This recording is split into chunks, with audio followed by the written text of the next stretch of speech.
બનાસકાંઠા જિલ્લામાં તાજેતરમાં થયેલા કમોસમી વરસાદના પગલે ખેડૂતોને મોટું આર્થિક નુકસાન સહન કરવાનો વારો આવ્યો છે। ત્યારે આજે અમીરગઢ તાલુકાના ભારતીય કિસાન સંઘ દ્વારા દાંતાના ધારાસભ્ય કાંતિભાઈ ખરાડીને આવેદનપત્ર આપી વળતરની માંગ કરી છે।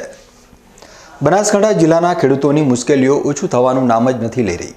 ચોમાસું પૂર્ણ થયા બાદ પણ કમોસમી વરસાદ ખેડૂતોને મોટું નુકસાન પહોંચાડી રહ્યો છે।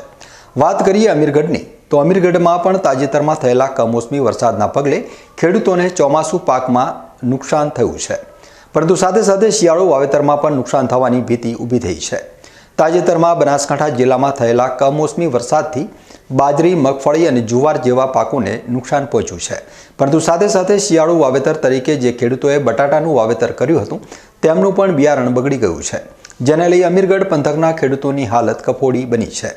ત્યારે આજે અમીરગઢના ભારતીય કિસાન સંઘ દ્વારા દાંતાના ધારાસભ્ય કાંતિભાઈ ખરાડીને આવેદનપત્ર પાઠવવામાં આવ્યું છે અને માંગ કરવામાં આવી છે કે કમોસમી વરસાદથી ખેડૂતોની આર્થિક હાલત ખૂબ જ ખરાબ થઈ ગઈ છે, જેથી સરકાર દ્વારા ખેડૂતોને તાત્કાલિક વળતર આપવામાં આવે।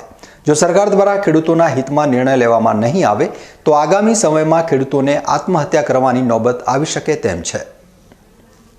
આજે અમે અમીરગઢ તાલુકાના ઘણા બધા ખેડૂતો અમીરગઢ મામલતદાર કચેરીએ ચાલુ વર્ષે જે 2025ના અંદર ખેડૂતો માટે એમ કહેવાય કે બહુ જ કપરું વર્ષ કહેવાય છે। સતત ચાલુ વરસાદના કારણે ખેડૂતોની 2 વખતની સિઝન 8 મહિનાની સિઝન ફેલ થઈ ગઈ છે।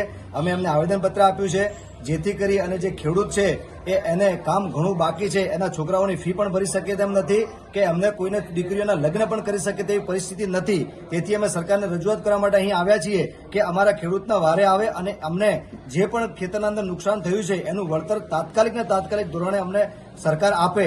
અહીંયા આગળ અમે મામલતદાર સાહેબને મળ્યા છીએ, એ લોકોએ અમને કંઈક ટીમની વ્યવસ્થા કરી છે।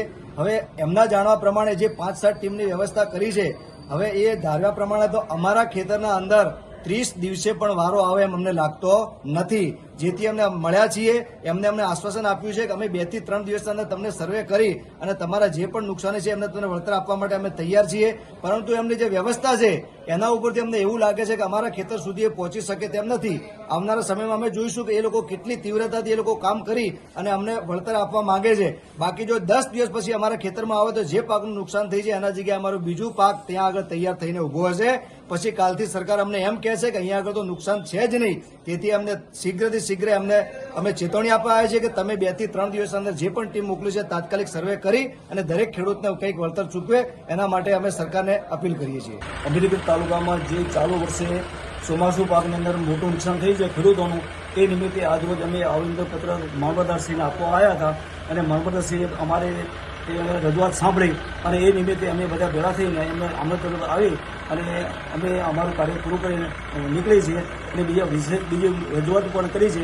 ગામની અમીરગઢ તાલુકામાં ગામ સેવકોની થોડી કમી છે, એ કમી પૂરી કરે અને અન્ય જે પ્રવૃત્તિઓને જે છે એ વ્યવસ્થિત રીતે પૂરી કરે। અગર અત્યારે હમણાં જે ગામ સેવકોની કામ છે કે ગામડે ફરી અને જે ખેડૂતોને જે પાક નુકસાન થયું છે એ સર્વે કરવાનું છે, એ સર્વે કરવાનું એને અમે સાહેબશ્રી, મામલતદાર સાહેબશ્રી તેમજ નાયબ કલેક્ટર સાહેબશ્રીની સામે જ રજૂઆત કરી છે અને એને અમને આશ્વાસન આપી છે કે અમે સંપૂર્ણ 2 દિવસથી 3 દિવસમાં પૂરું કરશું એવું અમને આશ્વાસન આપી છે।